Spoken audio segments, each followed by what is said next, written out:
Time travel, multiverse, quantum science कितना complex है ना इसे समझना। एक ऐसी थियोरी जिसे समझने के लिए हमारे साइंटिस्ट को सालों बीत गए। हमारे यूनिवर्स में ऐसी बहुत सारी चीजें हैं, पर कुछ चीजों का तो आज तक कंक्लूजन ही नहीं निकला। क्या होगा अगर मैं आपको बताऊं कि हजारों वर्षों पहले हमारे धर्म ग्रंथों में ये ऑलरेडी देखने को मिलता है। टाइम ट्रैवल और मल्टीवर्स से जुड़े एक मिस्टीरियस और इंटरेस्टिंग कैरेक्टर की आज हम बात करने वाले हैं। एक ऐसा प्राणी जो समय से परे है, समझ लो जैसे कोई टाइम ट्रैवलर। रामायण, रामचरितमानस और योग वशिष्ठ में हमें काकभूषण जी का उल्लेख देखने को मिलता है। तो चलिए काकभूषण एक टाइम ट्रैवलर कैसे बने, उसके पीछे की स्टोरी के बारे में जानते हैं।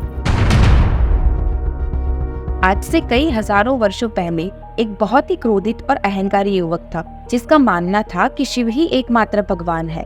अब इस युवक की मुलाकात एक विद्वान ब्राह्मण से हुई और वो भी शिव भक्त थे। ब्राह्मण से मिलके ये युवक उनका शिष्य बनना चाहता था। हालांकि युवक अयोध्या में ही बड़ा हुआ था, फिर भी उसे भगवान राम के प्रति बहुत गहरी नफरत थी। उनके गुरु ब्राह्मण उसे हमेशा समझाते थे कि भगवान शिव और भगवान राम एक समान ही है। अगर तुम ये सोच रहे हो कि भगवान राम का अपमान करके तुम शिव जी को प्राप्त कर सकते हो, तो अंत में तुम कुछ भी हासिल नहीं कर पाओगे। गुरु के बार बार समझाने पर भी वो युवक नहीं मानता और गुरु के प्रति भी वो बुरा सोचने लगता है, उनकी उपेक्षा करता है और भगवान राम का अनादर करता रहता है। फिर भी ब्राह्मण उसकी अज्ञानता को क्षमा करते रहते हैं। एक बार शिव जी के मंदिर में बैठकर युवक शिव मंत्रों का जाप कर रहा था। जब ब्राह्मण ने मंदिर में प्रवेश किया तो उनकी वजह से युवक का ध्यान भटक गया, जिसके कारण उसने गुरुजी की उपेक्षा कर दी। ब्राह्मण ये देखकर क्रोधित नहीं हुए। हर बार की तरह इस बार भी उन्होंने युवक को माफ कर दिया, परंतु शिवजी ने नहीं। उसी क्षण आकाशवाणी हुई, अरे अज्ञानी प्राणी, मैं तुम्हारा अहंकार बहुत सह चुका हूँ। तुमने श्री राम का अपमान किया है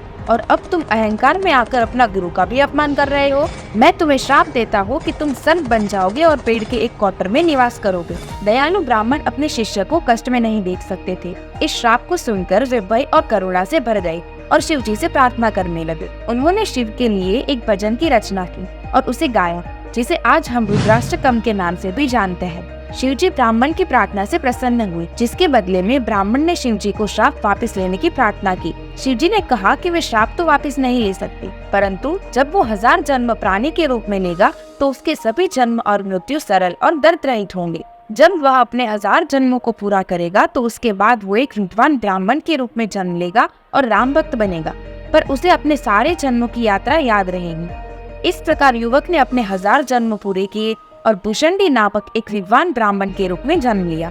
अब भूषंडी जी काकभूषण कैसे बने और उन्होंने समय यात्रा कैसे की, ये जानने के लिए पार्ट 3 देखना मत भूलना। ऐसे एंशिएंट स्टोरीज जानने के लिए मेरी चैनल को फॉलो कर दे, ताकि ऐसे कोई भी वीडियोस आप मिस ना करें। Will be back with the new video सून। जय श्री कृष्णा।